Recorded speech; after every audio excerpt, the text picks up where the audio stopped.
Helena Teixeira, um aplauso para ela.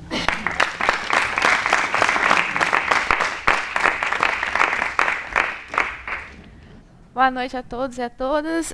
Muita felicidade de estar aqui novamente. Eu já estive no Divulgater no ano de 2016, quando essa pesquisa ainda estava engatinhando, né, como a gente fala, começando. Apresentei um tema sobre as unidades de conservação e eu vou resgatar um pouco quem esteve da primeira vez. Perdão, vou tentar falar mais devagar, que eu fico um pouco ansiosa. Quem esteve da primeira vez, não sei se alguém aqui assistiu em 2016, faz um pouco de tempo, justo. Talvez se lembre de alguma coisa, vamos ver. Eu vou tentar passar rapidamente e introduzir o tema. Só para esclarecer, Cerrado é um bioma brasileiro. Viu, pessoal? Nada de fechado. Inclusive, é muito aberto. E Geraizeiros é a população tradicional, uma população que vive no Cerrado, que eu desenvolvi a pesquisa e estudei a forma como eles desenvolveram o processo de luta pelo território nessa região que eu vou apresentar, certo? No Brasil, a gente tem o Sistema Nacional de Unidades de Conservação da Natureza, que é uma legislação que foi lançada em 2000, completa 20 anos no próximo ano, que trouxe diversos avanços em relação à criação e gestão dos espaços naturais protegidos, áreas protegidas, que no Brasil nós chamamos de unidades de conservação, em todos os biomas. Bom, o Brasil é um país muito grande, tem diversos biomas, né? Podemos ver aí. O mais falado, mais conhecido é a Amazônia, em termos de desmatamento, disputa entre as populações que vivem ali, mas a gente também tem a Mata Atlântica, que teve um processo de degradação histórica muito grande, o Cerrado, que é uma das frentes de expansão da agricultura no Brasil também, que tem sofrido muita pressão em relação à expansão das áreas de cultivo de soja, produção de eucalipto, produção de gado, entre outros. E eu vou trabalhar especificamente, eu trabalhei na região do Cerrado.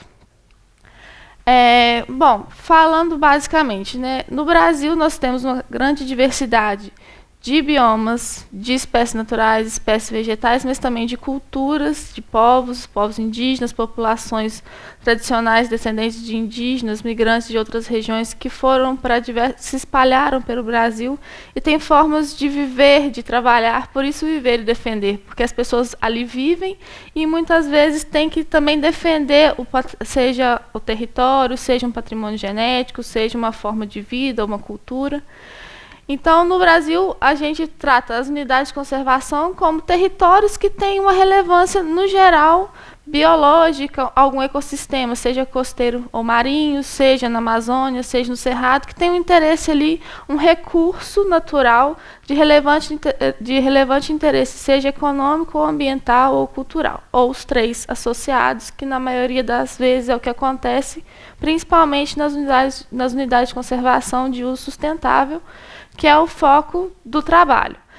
O Sistema Nacional de Unidades de Conservação, ele estabelece 2 grupos de unidades de conservação. As de proteção integral, que basicamente tem o objetivo de conservar ali, seja uma espécie animal, uma espécie natural, são os parques, onde o uso dos recursos ele é totalmente restrito à recreação, em alguns casos, e à pesquisa.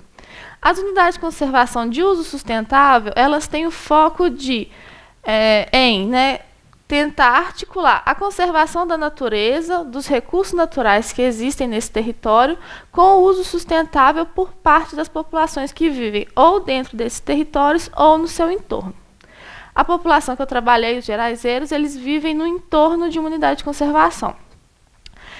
O contexto do trabalho, como eu dizia, o Cerrado é o segundo maior bioma brasileiro, ocupa cerca de 22% do território nacional e abrange 12 estados.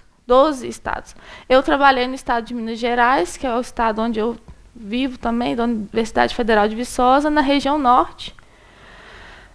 Basicamente aqui numa área de transição, na verdade, entre Cerrado, Caatinga e Mata Atlântica.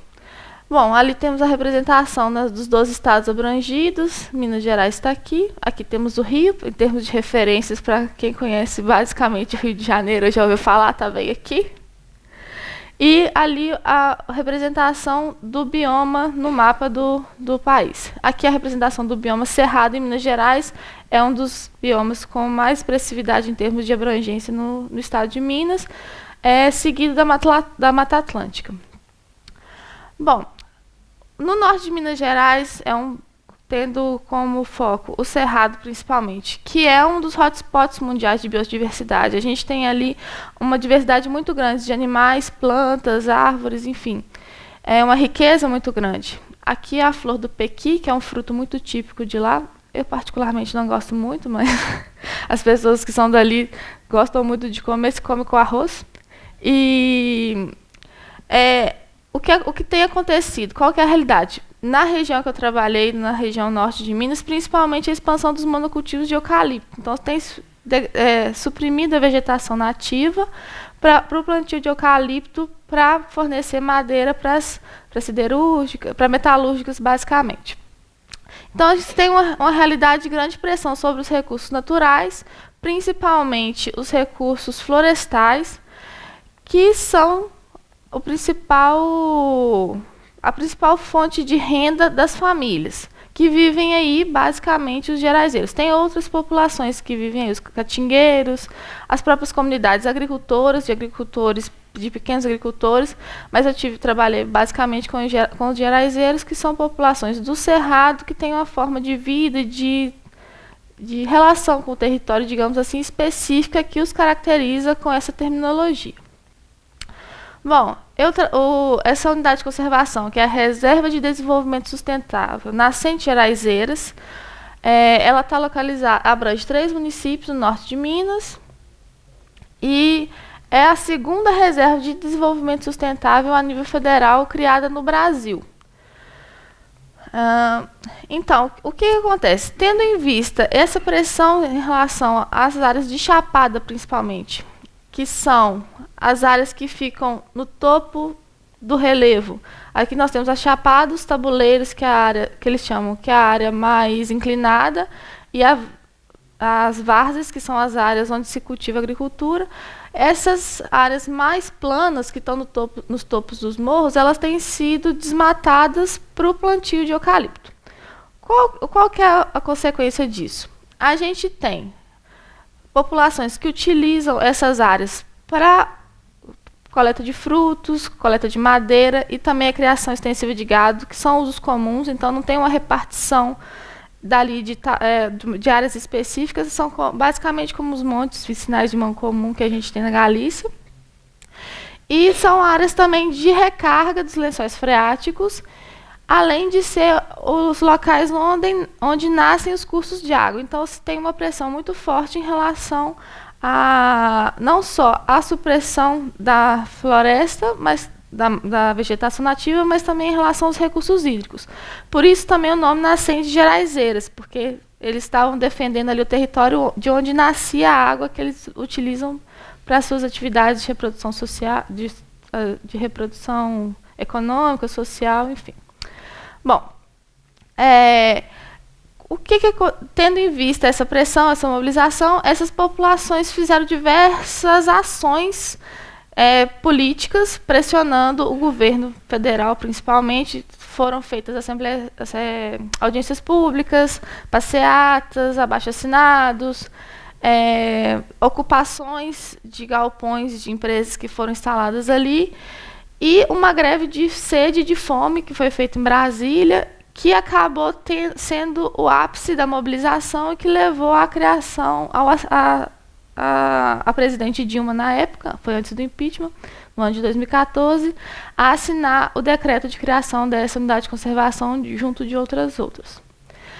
Nós temos, então, um processo de visibilização política, né? Essas populações elas ganham visibilidade política e também um reconhecimento, uma reafirmação da identidade enquanto população tradicional. Então, o que se configura é um ganho político em relação à conquista do território e um processo de reconhecimento dos saberes, dos modos de trabalho e de vida dessas populações desse território. Por que é importante falar isso? Por que é importante discutir isso? Um dos pontos principais que eu quero destacar aqui é que se fala muito em Amazônia, se fala muito em populações indígenas, mas existem outras populações que também têm pautas muito importantes, tanto quanto, né, as da Amazônia, que estão localizadas também em outras regiões do Brasil e que têm conquistado, a partir da sua organização social, da sua mobilização em movimentos sociais ou lutas políticas, conquistas importantes em relação tanto à conservação da natureza, digamos assim, quanto em relação à conservação e proteção dos seus meios de vida e cultura. Espero não ter sido muito confusa. Muito obrigada. E até a próxima.